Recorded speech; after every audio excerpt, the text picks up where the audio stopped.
Hey, gentlemen and ladies, seafarers, for bulk carriers, let's have some mini tour on how to use my basic Excel program for cargo calculation. Okay, for this time, I would like to introduce to you on how to use this button, the unloading or loading planning. Okay, the purpose of this worksheet is to avoid idle cranes during discharging or loading, or to minimize the idle crane. Okay, and let's try to make a loading sequence or discharging sequence by 4 cranes. Okay, and they will stop at the same time without idle. Okay, so let me show you how to use this my basic Excel program for loading and unloading. Okay, let's try. On how to use this one is, first we have to put here the loading or discharging rate. For the example, here is 8,000 per day. And we have 4 gangs because we have 4 cranes. And we have different figures or cargo in different cargo holds. The total cargo is about 48,000 tons. Okay? So, if 8,000 per day divided by 4, that is 2,000 per gang. Okay, so may additional update here is this suggested checkbox button. Okay, if we check this checkbox button, automatic, there is a suggested sequence, but not fully automatic. If you will notice, there is still ROB here or balance. Okay, but still we can do it manual. Okay, here you can input 1, 2, 3, 4. So, and there are 2, 3, 4, 5. So that is the manual. Okay. So let's try our new update, the automatic calculation or automatic sequence. Okay, let's check the button. So this will be the distribution, okay, or the sequence.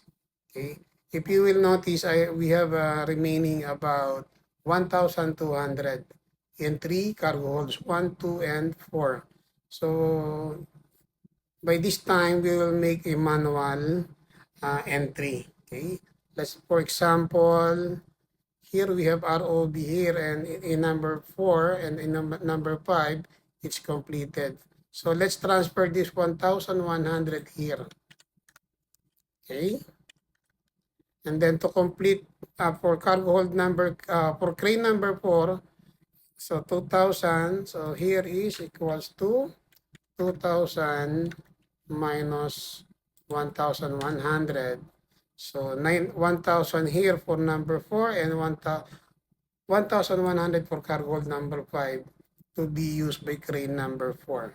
So zero balance at day 6. Okay. And here, let's put here, we have balance here 100. So let's put here 100 in day 5. So 2,000 minus 100, 1,900. Okay? The balance for number 2 is 1,100. We can put it here 1,200. Sorry, 1,100. Okay? So the crane will stop, 4 crane will stop at the same time without idle. If we will do this loading or unloading sequence. Okay, we can use this 1,100 or 1,200 for trimming if the case is loading. Okay, so the thought we can use here one sample. For crane number 1, for the last day, 2,000. For crane number 2, remaining is 1,100. So, crane number 2 will be used for cargo hold number 2 and cargo hold number 3. The cargo that will be loaded by crane number 2 is 2,000. In crane cargo hold number 3, is 900. Okay, and here is the remaining, is it correct? And here is the remaining 900, am I correct? Oh, we have 800, sorry. Okay, so crane number 2 will be utilized for cargo hold sorry, tama. Crane number 2 will be utilized for cargo hold number 2 and 3. And crane number 3 will be utilized for cargo hold number 3 and cargo hold number 4. Okay? So if you will notice, there is no delay or no idle for all cranes. So that is the purpose of this calculation sheet.